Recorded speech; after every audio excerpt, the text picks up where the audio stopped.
How's it going, guys? This is my pear tree that's grafted onto apple. The rootstock is Pacific crab. I showed this tree in another video during the summertime, and I also mentioned it in one of my grafting videos in compatibility. So I think this is year 6 now that this pear has been on this rootstock, and it's now beginning to fail at the graft. I was just scraping at it a little bit today, but this is the union right here.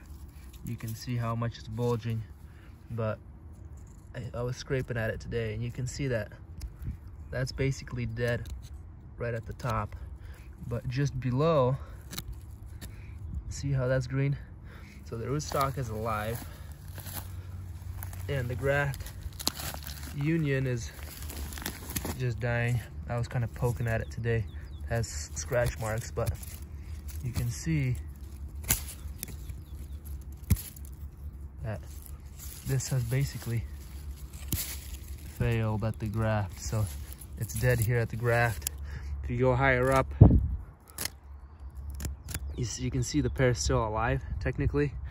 It's got a lot of stored carbohydrates in the wood, and hence why it is blooming. So you could be fooled, you know, your trees could start blooming. You'll be like, oh yeah, I'm gonna get some pears. But this is most likely gonna dry out and die this year. So that's the downside of grafting to different species. So you can get away with it for a couple years. That's why I mentioned in some of my grafting videos, stick to pears on pears and apples on apples. And stone fruit, you don't see as much incompatibility between, say, like plum and peach or apricot and peach, but it's basically the same. Like, there's some sort of long-term incompatibility that eventually kicks in, and so you want to stick to as close as you can to the species. See, this is the apple here. Apple's doing fine.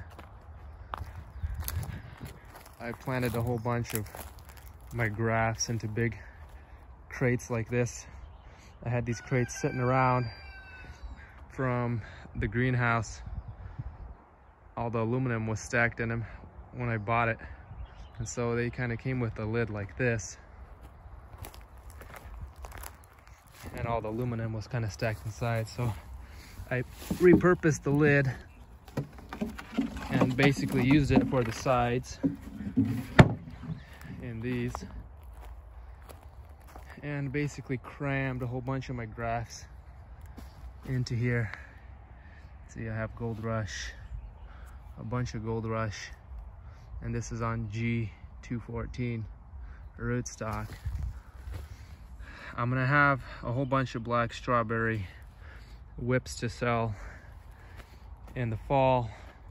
If anybody's interested, you can contact me on Facebook Messenger, and I'll probably be selling some black strawberry in the fall and winter time.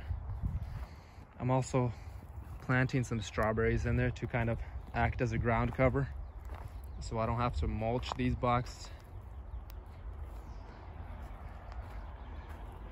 But that's kind of how I'm doing it. Cramming them in. They should be good for one season. I'm gonna train them up as one whip, and so I can kind of get away with cramming them in so tight. The roots will all intertwine, but once I dig them up, I can pull them apart pretty easy, and there should be enough nutrients to sustain them all.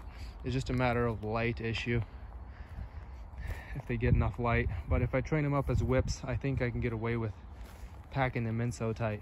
So we'll see how this works out.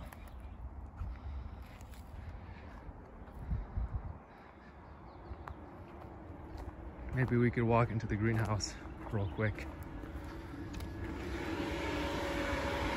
Quick update.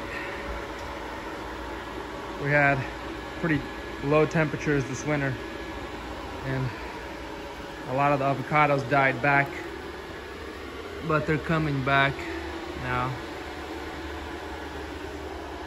Some of the avocados might even bloom. Look at my Peruvian apple cactus. It's now way taller than I am. The banana survived, shooting out a bunch of pups. I got my tomatoes started. There's another avocado. More tomatoes. Tomatoes and peppers. This is the Smith's red orange, blood orange. I got more peppers in here.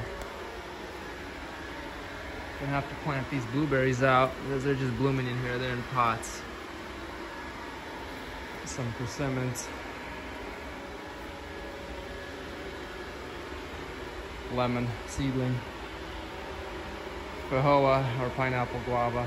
And I got some fuzzy kiwis in here. Anyway, I'll see you guys next time. Just thought I'd throw this quick greenhouse walkthrough in as well.